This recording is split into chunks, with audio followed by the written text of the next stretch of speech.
الحمد لله الذي بنعمته تتم الصالحات، الذي هدانا لهذا وما كنا لنهتدي لولا أن هدانا الله. فاللهم لك الحمد كما ينبغي لجلال وجهك وعظيم سلطانك. لك الحمد بالإيمان، ولك الحمد بالقرآن، ولك الحمد بالإسلام، لك الحمد بالأهل والمال والمعافاة. كبت عدونا وأظهرت أمننا وأحسنت معافاتنا وجمعت فرقتنا وأحسنت خلاصنا، ومما سألناك أعطيتنا. فلك الحمد بالمحامد كلها، ولك الحمد بالألسن كلها. لك الحمد حتى ترضى، ولك الحمد إذا رضيت، ولك الحمد بعد الرضا. وأشهد أن لا إله إلا الله وحده لا شريك له، له الملك وله الحمد، يحيي ويميت وهو على كل شيء قدير. وأشهد أن سيدنا وحبيبنا وقائدنا محمدا عبده ورسوله وصفيه من خلقه وخليله، أدى الأمانة وبلغ الرسالة ونصح الأمة وكشف الله به الغمة. فاللهم صل عليه وعلى آله وصحبه ومن صار على نهجه إلى يوم الدين. معشر المسلمين والمسلمات، أوصيكم بتقوى الله عز وجل، فهو القائل في محكم التنزيل: يا أيها الذين آمنوا اتقوا الله حق تقاته ولا تموتن إلا وأنتم مسلمون. يا أيها الناس اتقوا ربكم الذي خلقكم من نفس واحدة وخلق منها زوجها وبث منهما رجالا كثيرا ونساء، واتقوا الله الذي تساءلون به والأرحام، إن الله كان عليكم رقيبا. يا أيها الذين آمنوا اتقوا الله وقولوا قولا سديدا يصلح لكم أعمالكم ويغفر لكم ذنوبكم، ومن يطع الله ورسوله فقد فاز فوزا عظيما. اللهم اجعلنا من الفائزين، واجعلنا بفضلك من ورثة النعيم.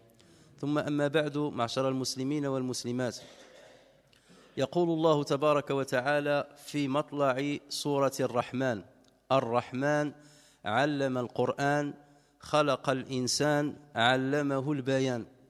هذه السورة كما تعلمون سورة عظيمة، دفعت بسيدنا علي بن أبي طالب فيما روي عنه إلى أن قال: إن لكل شيء عروس، وعروس القرآن الرحمن. هذا الحديث ضعفه بعض أهل العلم، ولكن معناه صحيح، لأن سورة الرحمن سورة عظيمة فيها نسق بديع، وفيها تكرار للآية التي يقول الله عز وجل فيها: فبأي آلاء ربكما تكذبان. وفيها ذكر لتجليات رحمة الله تبارك وتعالى من الأمور التي أنعم بها على الإنسان، ومن الأمور التي أعدها له في أخراه، الجنات التي ذكرها الله عز وجل في سياق هذه السورة. ولكن الذي يعنينا في هذه الجمعة هو مطلع هذه السورة الرحمن. بدأ الله عز وجل بذكر اسم من أسمائه العظيمة، من أسمائه الحسنى، وهو الاسم الذي يفضي أو يبين رحمة الله تبارك وتعالى. الرحمن جعلها في آية: علم القرآن خلق الإنسان علمه البيان. فذكر ثلاث نعم أنعم الله عز وجل بها على الإنسان. خلقه، والخلق نعمة، أن يوجدك الله عز وجل من عدم، هذه نعمة عظيمة. ثم زاد على ذلك تعليم القرآن وتعليم البيان. علم القرآن خلق الإنسان علمه البيان. فتعليم الله تبارك وتعالى للإنسان القرآن الكريم، والإنسان هنا الذي يتعلم القرآن لا يكون إلا مسلما ومؤمنا بالله تبارك وتعالى، فآمن بالله وتعلم كتاب الله عز وجل، تلاه وتفهمه وطبقه في حياته. وعلمه الله عز وجل البيان، والبيان له أدوات، وأهم أدوات البيان هي اللغة التي يتعارف الناس بها ويتحدثون فيما بينهم بها، ويفصح كل واحد من خلالها عما يخالج نفسه وعما يفكر فيه. فهذه نعم عظيمة: تعلم القرآن الكريم، تعلم البيان، وأن تكون من خلق الله تبارك وتعالى في هذه الدنيا. إذن الإنسان الذي لم يتعلم القرآن أو لم يتعلم البيان فقد فقد تجليات من تجليات رحمة الله تبارك وتعالى. الذي فقد علم القرآن أو قصر فهمه للقرآن أو قلت تلاوته للقرآن فقد منع الله عز وجل عليه كثيرا من رحمته. والذي تمكن من هذا التعلم فقد من الله عز وجل عليه بآلائه ونعمائه. Chers frères et sœurs, au début de Sourate Ar-Rahman, nous disons ce que Allah Azza wa Jalla dit à propos de lui et à propos des bienfaits qu'il a descendus sur l'être humain et des bienfaits qu'il lui a préparés dans l'au-delà. Cette sourate commence par un des noms d'Allah Azza wa Jalla, Ar-Rahman, ce nom par lequel nous sollicitons Allah Azza wa Jalla à chaque fois qu'on s'adresse à lui.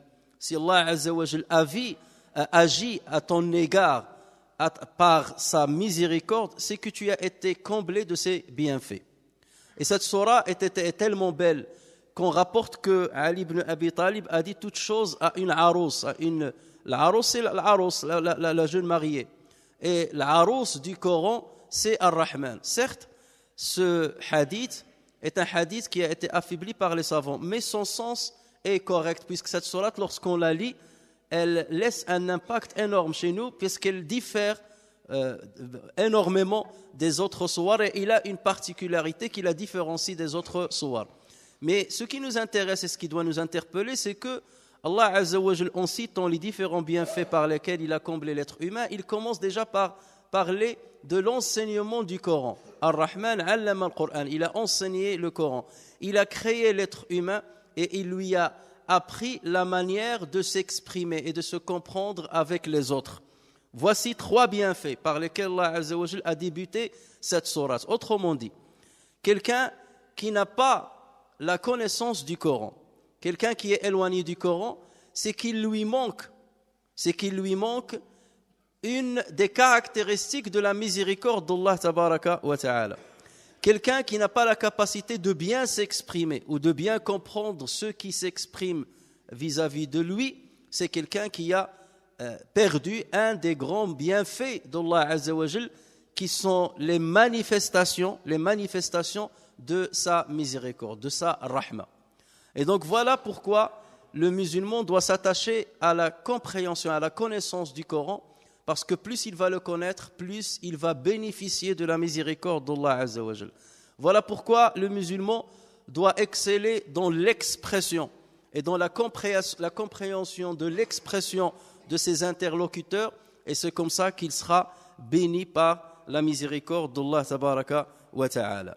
Rasuluna sallallahu alayhi wa sallam عبر كثير من الأحاديث وضع بعض المقاييس والمعايير التي بها يبين أفضل المسلمين وخير المسلمين وأتقى المسلمين. فنقرأ كثيرا من الأحاديث التي تدل على خيرية بعض المسلمين.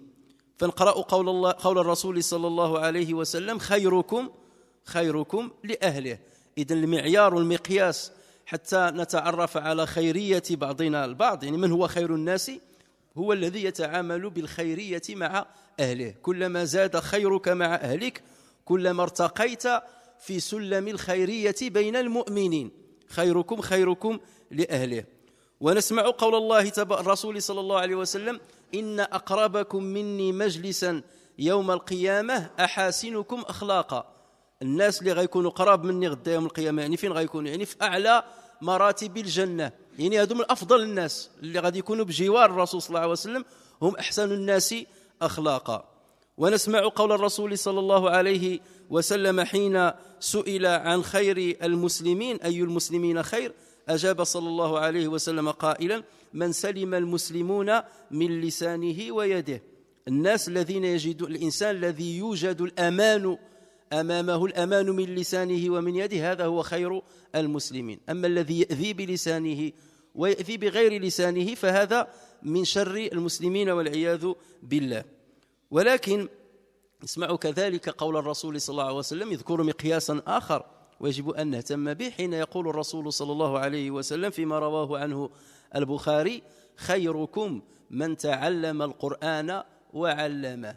خيركم خير الناس خير المسلمين خير المؤمنين هو الذي تعلم القرآن وعلمه لغيره.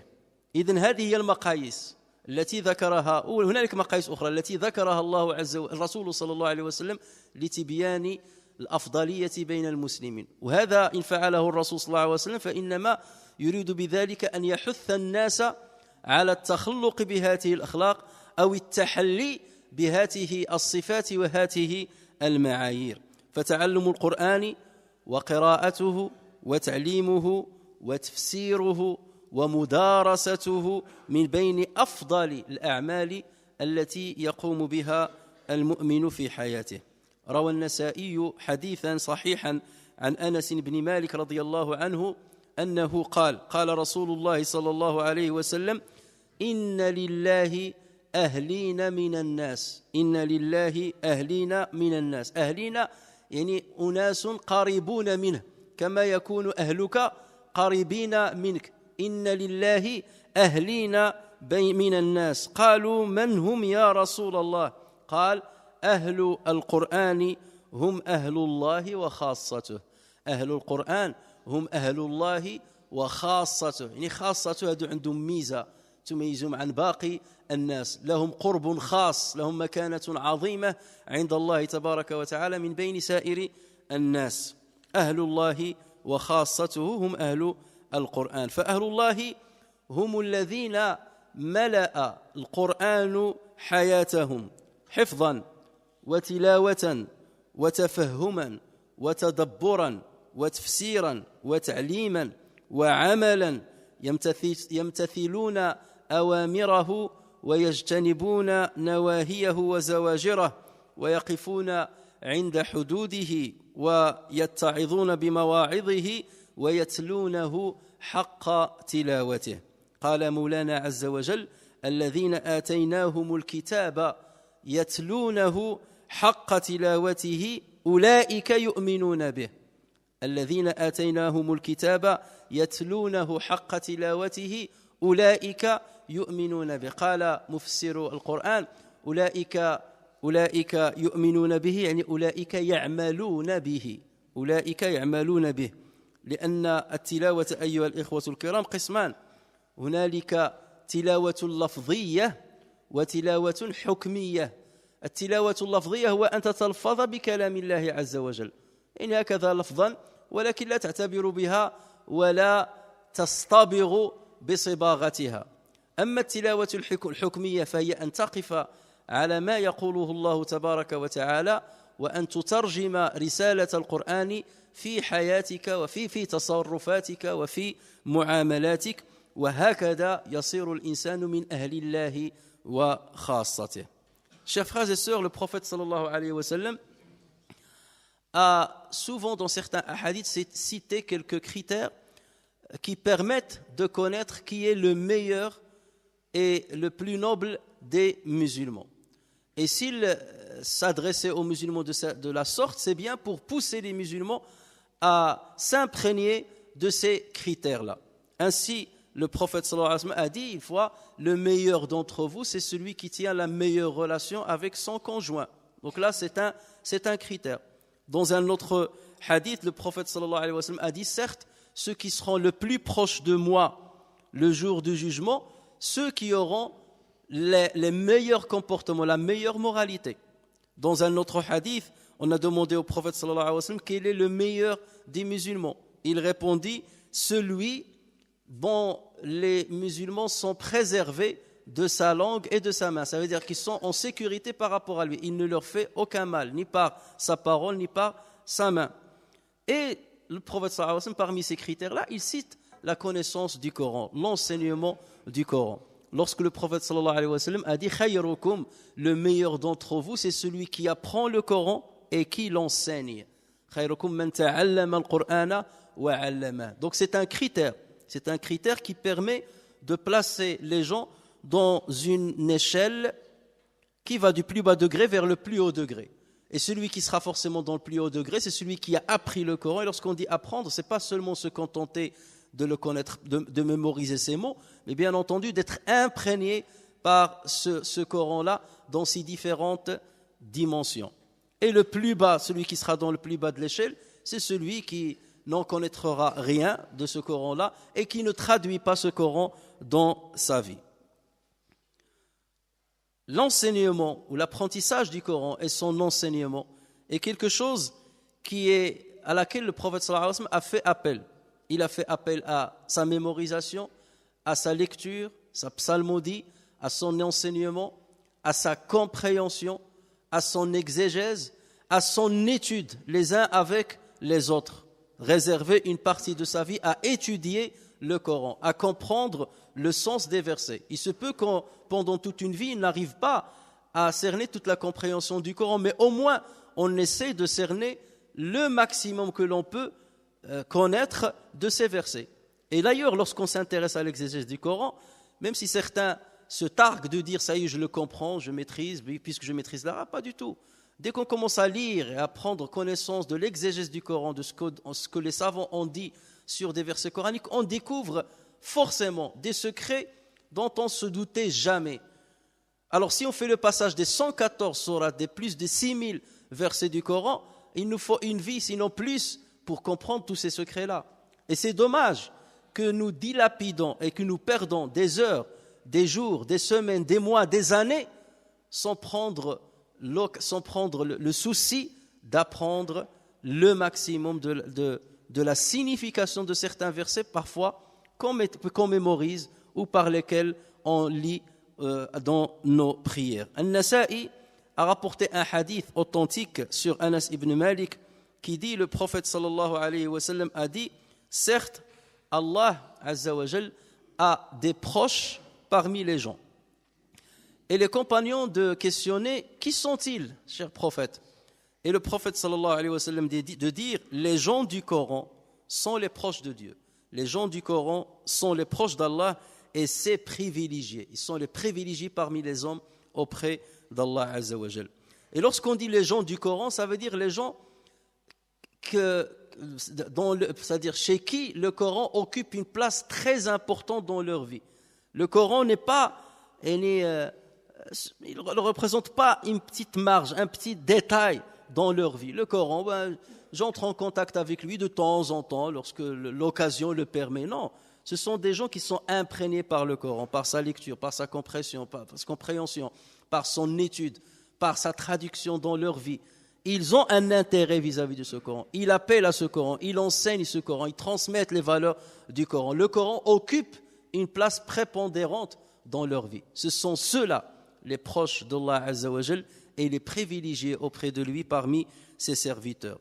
N'est-ce pas Allah Azza wa Jal qui dit « Alladhina ataynahumul kitab » ceux à qui on a donné le livre, le Coran, ceux à qui on a donné le livre, « Yatlunahu haqqa tilawatihi » ils le récitent avec la meilleure des façons, et il y croit. Et il y croit ici, les savants ont dit, ça veut dire ils le traduisent, ils pratiquent et ils agissent avec les messages du Coran.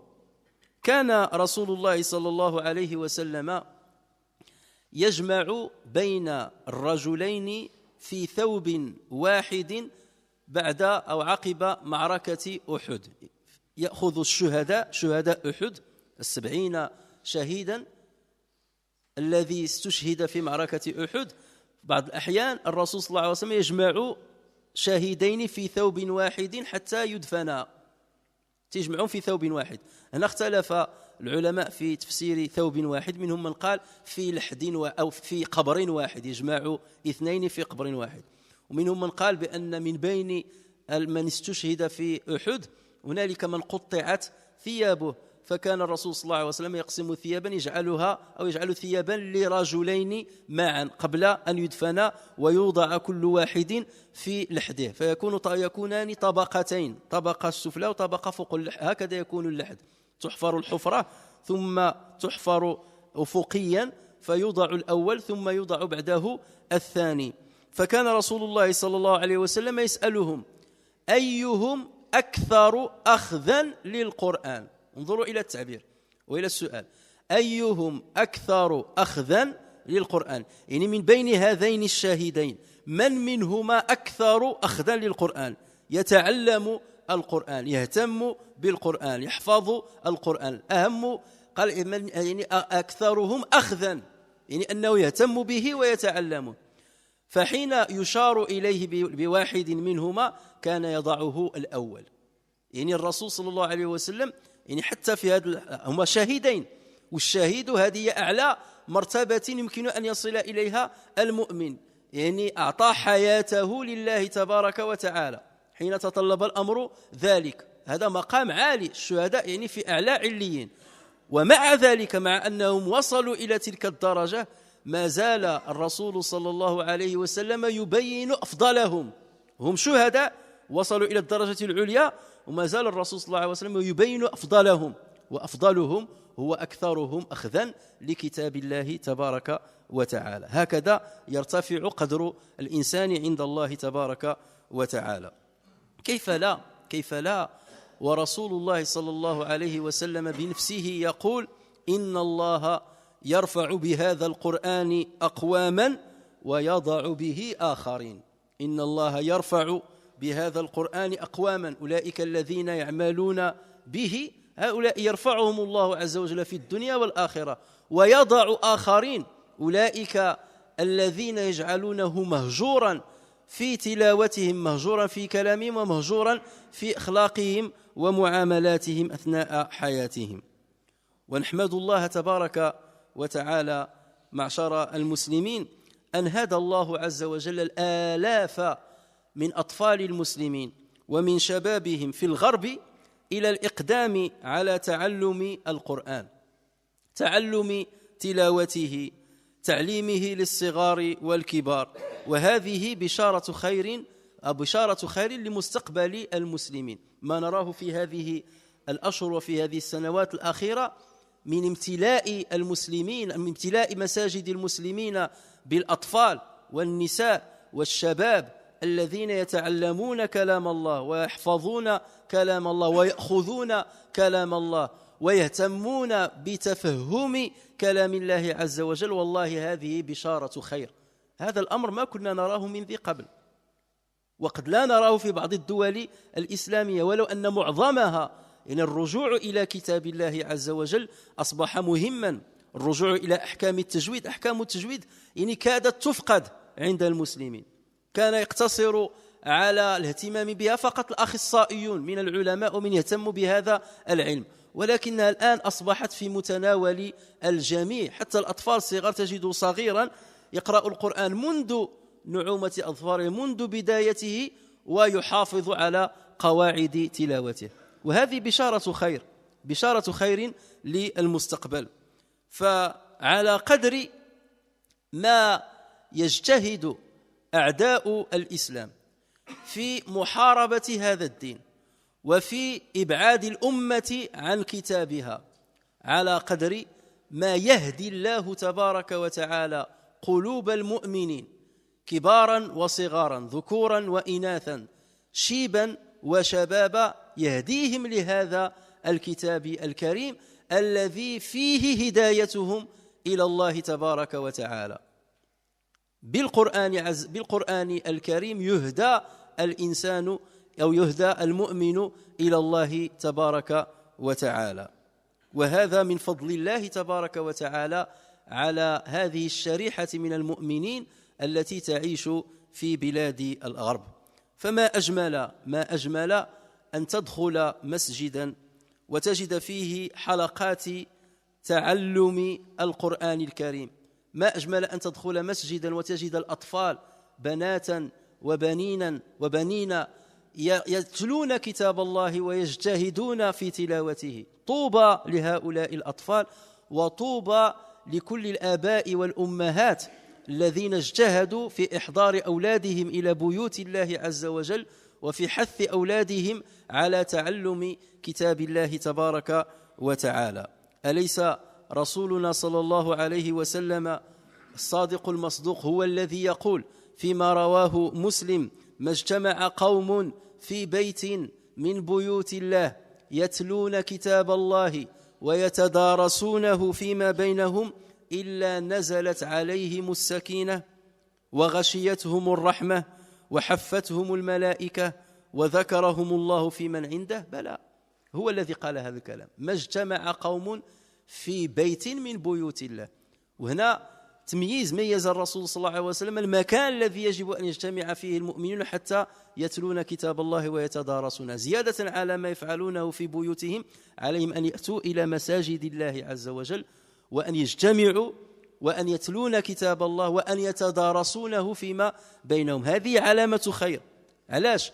لأن كلما اجتمعوا ما داموا يجتمعون في بيوت الله ويفعلون ذلك كلما نزلت عليهم السكينة وكلما غشيتهم الرحمة وكلما ذكرهم الله عز وجل في من عنده وكلما حفتهم الملائكة وبالله عليكم قوم وأسر وجيل أنعم الله عز وجل عليه بهذه الإنعامات العظيمة هل يمكن أن يتغلب عليه أعداؤه؟ جيل كهذا هل يمكن أن ينسى دينه؟ هل يمكن أن يبعد عن دينه؟ آباء يدفعون أولادهم إلى تحقيق هذا الحديث بالله عليكم ألا يرضى الله عز وجل عليهم؟ ألا يهديهم الله عز وجل سبل السلام؟ ألا يرفع الله عز وجل قدرهم؟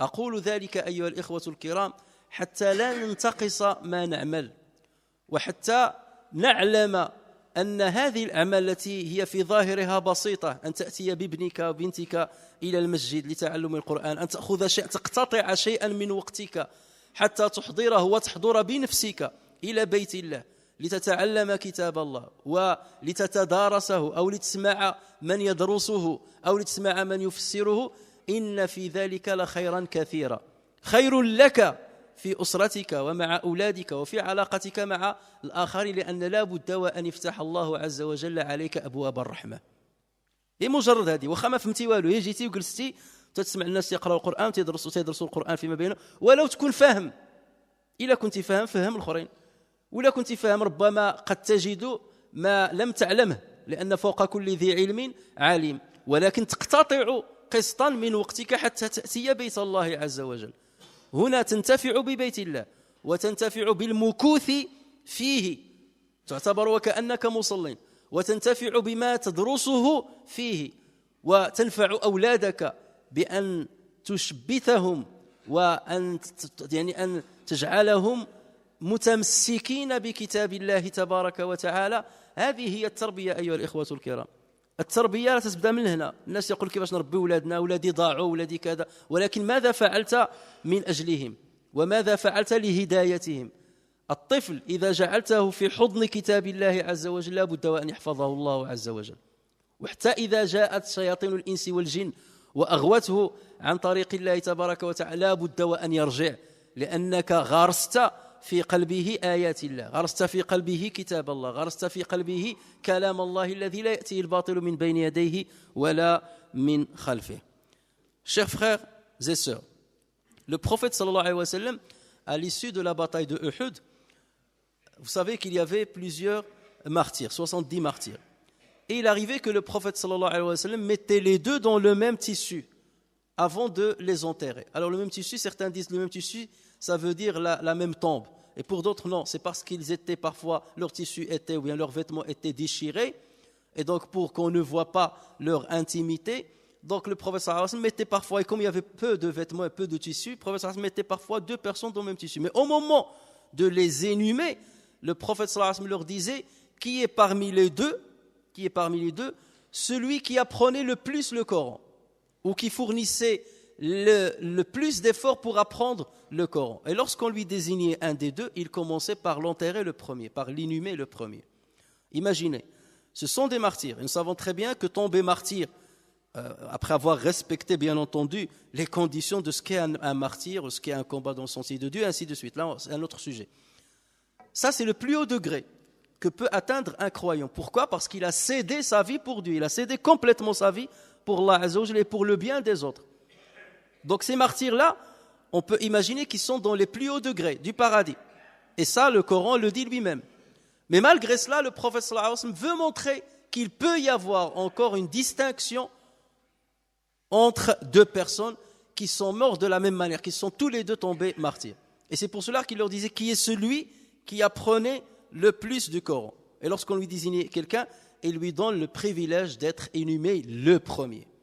Et ceci nous montre justement que plus le musulman apprendra, comprendra, récitera, s'imprégnera du Coran, plus son degré monte auprès de Allah tabaraka wa ta'ala.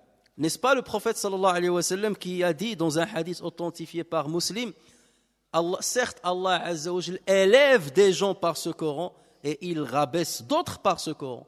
Il élève des gens par ce Coran-là, il les élève lorsqu'ils s'attachent à ce livre-là. Et il les élève comment ? Il élève leur degré, leur notoriété, leur respect dans l'ici-bas, auprès des gens. Et il élève leur degré dans le delà. Et il rabaisse d'autres par ce Coran. Ceux qui l'ont délaissé, ceux qui l'ont oublié, ceux qui ne s'y intéressent pas, ceux qui ne fournissent aucun effort pour le comprendre, pour entrer en contact avec la parole de leur Seigneur, ceux-là, Allah Azza wa Jal les rabaisse. Et nous ne pouvons que faire des louanges à Allah Azza wa Jal lorsque nous voyons aujourd'hui, dans l'Occident et même ailleurs, même dans les pays musulmans, que de plus en plus, les mosquées sont remplies par des enfants, des hommes, des femmes, des jeunes et des moins jeunes qui viennent apprendre le Coran, qui viennent apprendre les règles de la psalmodie du Coran, qui viennent pour écouter l'exégèse qu'on peut faire des versets coraniques. C'est quelque chose qui fait introduire la satisfaction dans le cœur, que lorsqu'on entre dans le Coran et qu'on voit les enfants en petits groupes en train de lire le Coran, de le psalmodier. Ça, c'est un symbole que la communauté musulmane est dans le bon chemin. Ça, c'est un symbole que l'avenir de la communauté musulmane sera bon. Parce que plus les musulmans s'attachent à la parole de leur Seigneur, plus ils la connaîtront, plus ils l'apprendront, plus ils la liront, plus le triomphe que Allah Azza wa Jal donne à ses serviteurs sera à leur côté et ils pourront en bénéficier. Le prophète sallallahu alayhi wa sallam dit, tant que les gens se rassembleront en quelques demeures consacrées à Dieu, ils se rassembleront dans les demeures de Dieu, ça veut dire les mosquées. Tant que les gens se rassembleront en quelques demeures consacrées à Dieu pour réciter le Coran et pour l'étudier ensemble, pas se contenter de l'étudier tout seul, pour l'étudier ensemble, la paix du cœur descendra sur eux. La miséricorde les couvrira. Les anges les entoureront et Dieu les mentionnera avec éloge auprès des siens. Regardez ces 4 rétributions qu'Allah Azza wa Jal donne aux personnes qui viennent dans les mosquées afin de réciter le Coran, de l'apprendre, de l'enseigner ou de l'étudier avec les autres. Vous imaginez la quiétude du cœur? Le cœur aura sa quiétude. Allah Azza wa Jal donnera cette première récompense. Vous imaginez comment la miséricorde d'Allah Azza wa Jal les couvre. Et lorsque tu es couvert par la miséricorde d'Allah Azza wa Jal, rien ne pourra te découvrir. Rien ne pourra te nuire. Lorsque les anges sont à tes côtés, qui peuvent t'apporter du mal. Lorsqu'Allah Azza wa Jal te mentionne avec éloge auprès des siens, auprès des anges, comment Allah Azza wa Jal ne serait pas à tes côtés plus tard. Donc tout cela, c'est pour dire qu'il ne faut jamais minimiser ou sous-estimer le fait qu'un père ou qu'une mère prend un peu de temps dans sa semaine pour ramener ses enfants à la mosquée.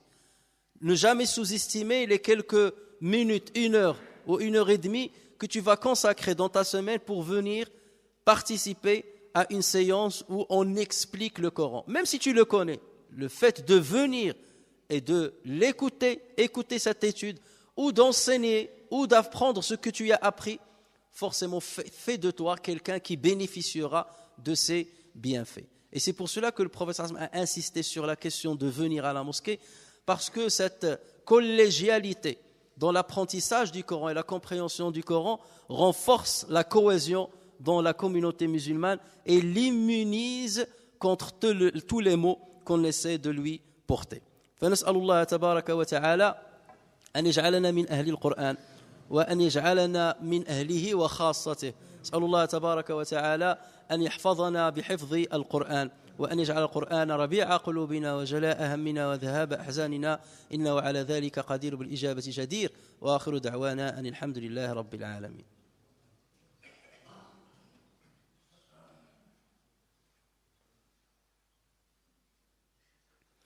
الحمد لله والصلاة والسلام على رسول الله وعلى آله وصحبه ومن والاه. معشر المسلمين والمسلمات، تعلم القرآن الكريم لا يمكن أن يكتمل، قد يبتدئ ولكن لا يمكن أن يكتمل وأن يكون قويا إلا بتعلم اللغة التي نزل بها كتاب الله تبارك وتعالى، وهي اللغة العربية التي وسعت كلام الله تبارك وتعالى. وهذا يعني ما يضفي عليها فضلا ورونقا وعظمة من بين سائر لغات العالم، أنها وسعت كلام الله عز وجل، أنها كانت هي اللغة المؤهلة بأن يخاطب الله عز وجل بها العالمين خطابا لا يأتيه الباطل من بين يديه ولا من خلفه، خطابا محفوظا إلى يوم القيامة، خطابا لا تمسه الأيدي، خطابا لا يبدل، خطابا لا يمكن أن يمس، خطابا لا يمكن أن يهدم. فهذه هي اللغة العربية. الماهر بالقرآن كما يقول الرسول صلى الله عليه وسلم مع السفرة الكرام البررة، والذي يتتعتع فيه وهو عليه شاق له أجران. والماهر لا يمكن أن تكون ماهرا بالقرآن الكريم إلا إذا كنت ماهرا باللغة العربية، أو على الأقل ملكت شيئا من ناصيتها. لا يمكن أن تكون ماهرا في تلاوة القرآن. إن كنت تتهجى في القرآن الكريم فأنت لست من الماهرين به، ولو أن حتى المتهجي بالقرآن الكريم له فضل وله أجر، كما قال الرسول صلى الله عليه وسلم في هذا الحديث: له أجران، هو أجر التلاوة وأجر المشقة، عنده أجران. ولكن الماهر هذا له من الأجر ما لا يعد ولا يحصى، لأنه أخذ المشقة في تعلمه وتلاه، ولكنه فهمه وتفهمه وماهر في تلاوته، فهذا يكون مع السفرة. السافر هو الذي يكتب، هو الكاتب يسمى بالسافر، الكتاب يسمى بالسفر. السفر لأنه يظهر ما بطن، لأنه يجلي ويوضح. تنقول امرأة سافرة إن جلت جمالها وأوضحت جمالها ولم تستره، تقول هذه سافرة متبرجة. فالسافر هو الكاتب والسفر هو الكتاب. فالسفرة هم الملائكة الذين يكتبون أعمال الناس، وهؤلاء لهم درجة رفيعة عند الله عز وجل، لأن الله عز وجل وكلهم بأمر مهم، وهو كتابة أعمال الناس التي سيحاسبون عليها. الماهر بالقرآن يكون مع هؤلاء، مع السفرة، مع الكرام الذين جمعوا كل الفضائل، ومع البررة الذين أطاعوا الله تبارك وتعالى. مكانة الماهر بالقرآن كمكانة هؤلاء الملائكة من بين سائر الملائكة، هذا قدره عال عند الله تبارك وتعالى. أفلا يحب أحدنا أن يكون من هؤلاء؟ لا بد أن يجتهد الواحد منا حتى يصل إلى هؤلاء، ولكن ما لا يتم الواجب إلا به فهو واجب. لا يمكن أن تصل إلى المهارة بكتاب الله إلا إذا كنت ماهرا بلغته. اللغة العربية أيها الإخوة الكرام، وقد نتكلم فيها طويلا، هي لغة قديمة، ومن بين اللغات القديمة التي ما زالت حية. معظم اللغات اندثرت وماتت، ولكن اللغة العربية ما زالت حية إلى يوم الناس هذا. وبعض الناس يريدون أن يميتوها، بغوا يميتوها بالدارجة وبالفرنسوية ونخلطوها مع لغات أخرى، يجتهدون في ذلك. علاش؟ لأنها لغة محملة بكتاب الله، محملة بمعاني القرآن الكريم، وهم يحاولون أن ينزعوا عنها هذا الحمل العظيم، يريدون أن ينزعوا عنها تلك القداسة، وهكذا تموت إلى حيث القداسة من هذه اللغة هذه ماتت كباقي اللغات. ويعود أصل أقدام نصوص العربية عثر عليها الباحثون إلى القرن الثالث بعد الميلاد، وهذا يعني جديد في حقيقة. هي نصوص يعني حصلوا على نصوص شعرية تتميز ببلاغة لغتها وأسلوبها الراقي ووزنها الشعري المنتظم، وهذا إن دل على شيء فيدل على أنها كانت أقدم من ذلك. لما توصل هذا المستوى ديال الشعر الرائق وكذا، معناه أن اللغة كانت قبل أن يصل الناس إلى الإتقان عبر الشعر. ولكن الأقوام التي تكلمت العربية قديما جدا تعود إلى قوم عاد، وتعود إلى قوم ثمود، وإلى عبيل، وإلى جرهم، وهؤلاء هم الذين يسمون عند علماء النسب أو الأنساب بالعرب البائدة، يعني العرب التي ماتت وانتهت حالها، هذه العرب البائدة. أما العرب العاربة، وهذا هو النوع الثاني من العرب العاربة، فهم القحطانيون لأنهم أبناء قحطان بن عابر بن شالخ بن أرفخشد بن سام ابن نوح عليه السلام.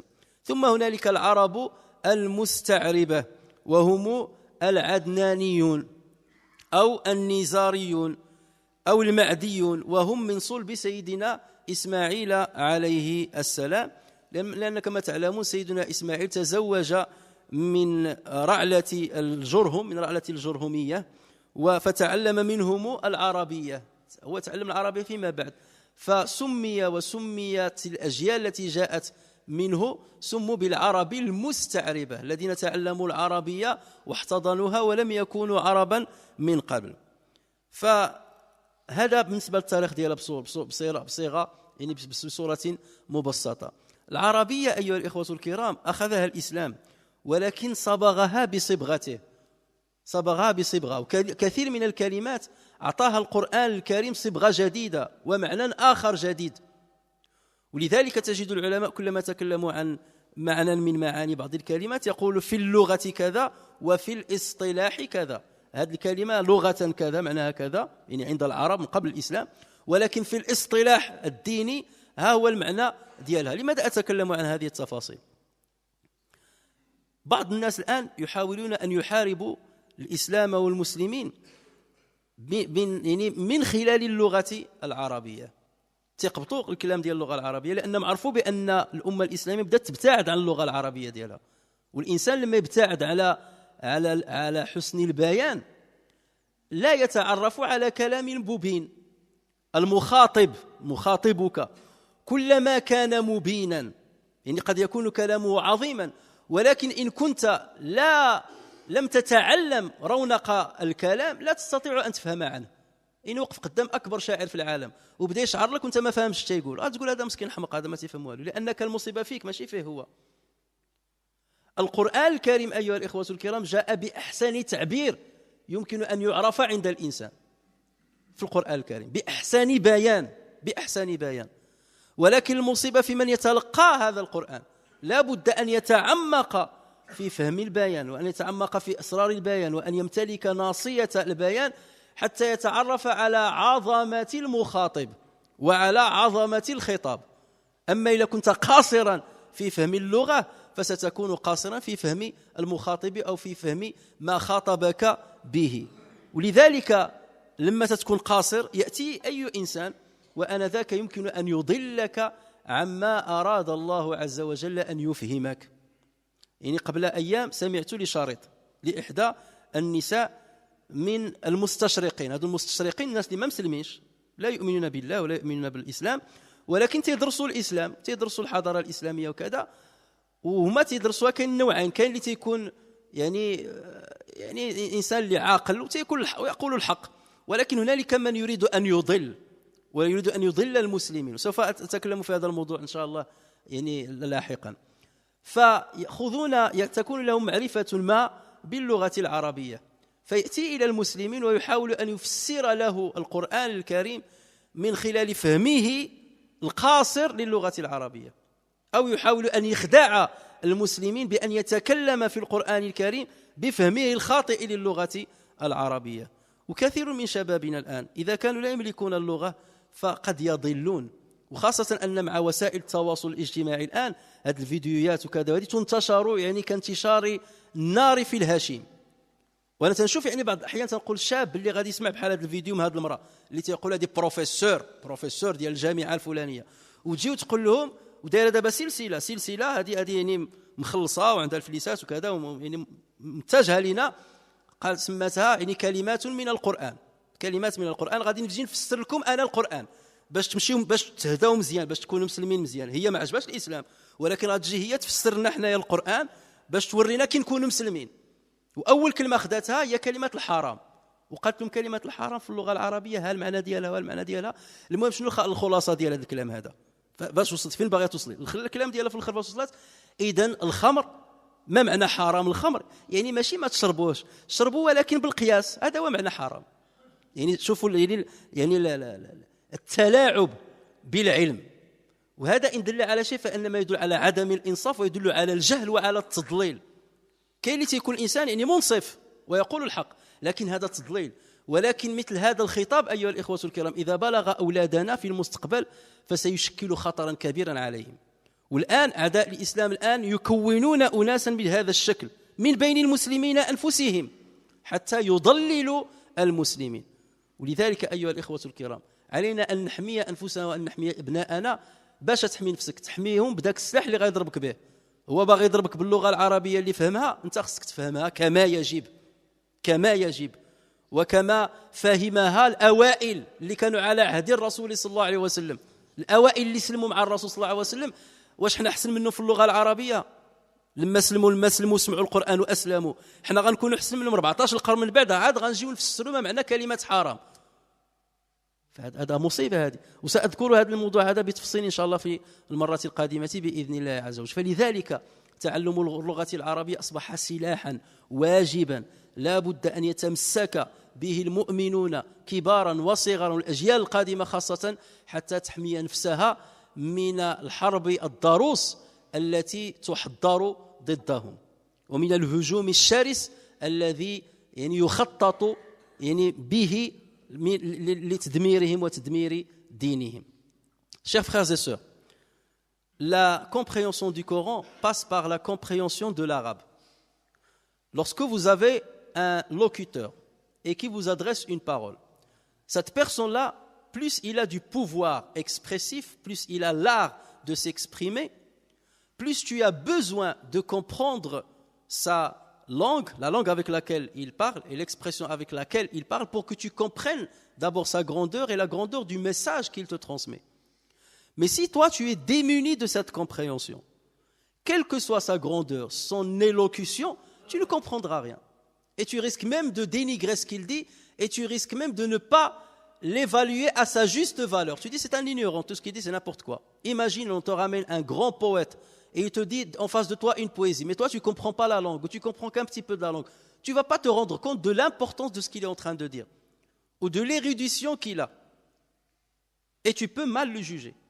Qu'en est-il lorsqu'il s'agit de la parole d'Allah Azza wa Jal, dont l'expression est la meilleure expression qui puisse exister, puisque Allah Azza wa Jal s'est exprimé par ce Coran pour l'humanité, à travers la langue arabe.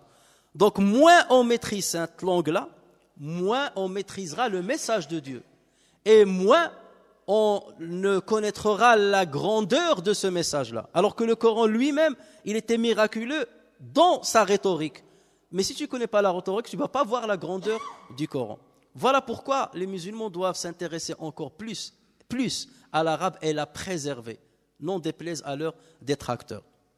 Aujourd'hui, on essaie de combattre l'islam en dénaturant l'arabe. Certains ils disent qu'il faut déconfessionnaliser la langue arabe. Ça veut dire lui ôter la dimension confessionnelle, la dimension religieuse. Or, il faut savoir que l'islam, même s'il a emprunté l'arabe pour transmettre le message de Dieu, il lui a donné une nouvelle impression.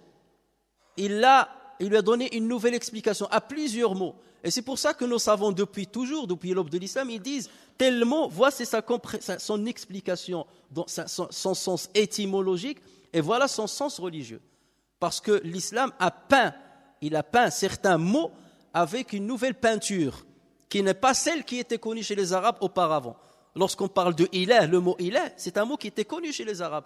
Mais le ilah dont parle le Coran, ce n'est pas le ilah dont parlent les Arabes autrefois. L'ilah, il a une connotation, il a un sens étymologique, il a un sens religieux. Et donc forcément, on doit connaître les deux.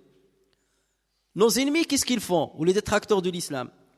Parce qu'ils étudient un petit peu le Coran et l'arabe, donc ils ont un petit ascendant sur une grande partie des musulmans au niveau de la langue arabe.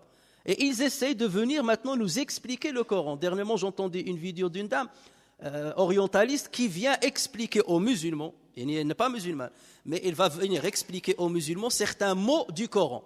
Et le premier mot qu'il a pris, c'est le mot haram. Ça veut dire quoi haram?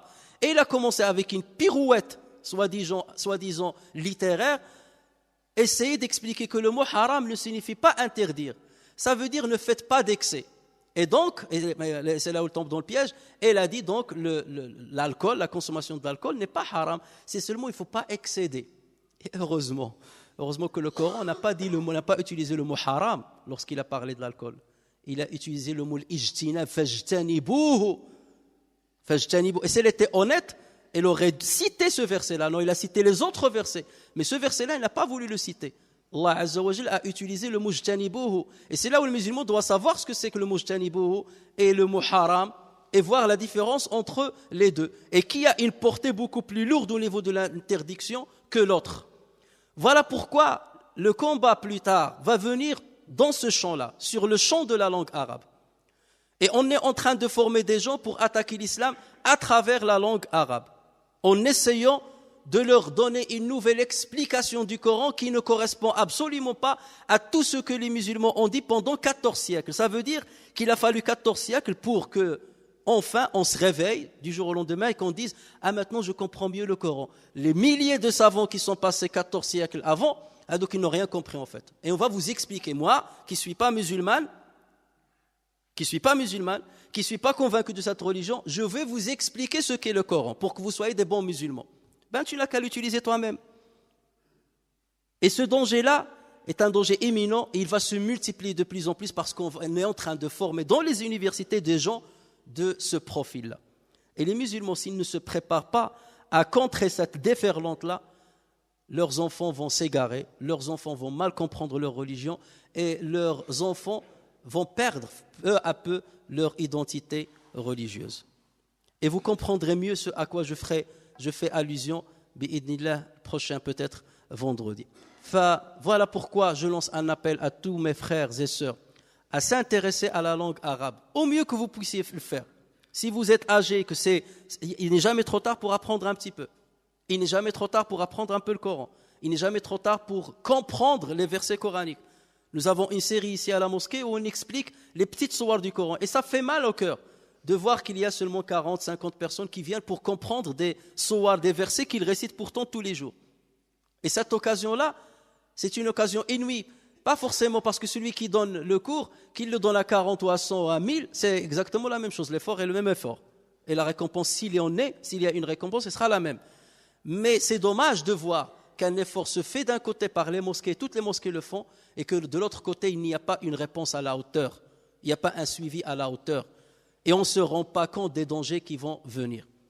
Voilà pourquoi l'enseignement du Coran, l'enseignement de l'arabe à nos enfants, même ceux qui ont perdu un petit peu le temps pour le faire maintenant, il n'est jamais trop tard pour le faire pour leurs enfants, pour eux déjà en partie et pour leurs enfants tant qu'ils sont jeunes, afin de les immuniser, afin qu'ils comprennent déjà leur religion comme il le faut, qu'ils la protègent comme il le faut, qu'ils ne perdent pas leur identité et qu'ils se protègent contre tout combat par lequel on essaie de dénaturer le message de Allah Azza wa Jal. نفعني الله وإياكم بالقرآن الكريم وبحديث سيد الأولين والآخرين وغفر الله لي ولكم ولسائر المسلمين اللهم اغفر لنا وارحمنا وعافنا واعف عنا واجبرنا يا أرحم الراحمين اللهم وفقنا لعمل الخير وخير العمل اللهم اجعل يومنا خيرا من أمسنا واجعل غدنا خيرا من يومنا اللهم يا أرحم الراحمين نسألك رضاك والجنة ونعوذ من سخطك والنار اللهم إنا نسألك من كل خير سألك منه محمد عبدك ونبيك محمد صلى الله عليه وسلم ونعوذ بك من كل شر استعاذ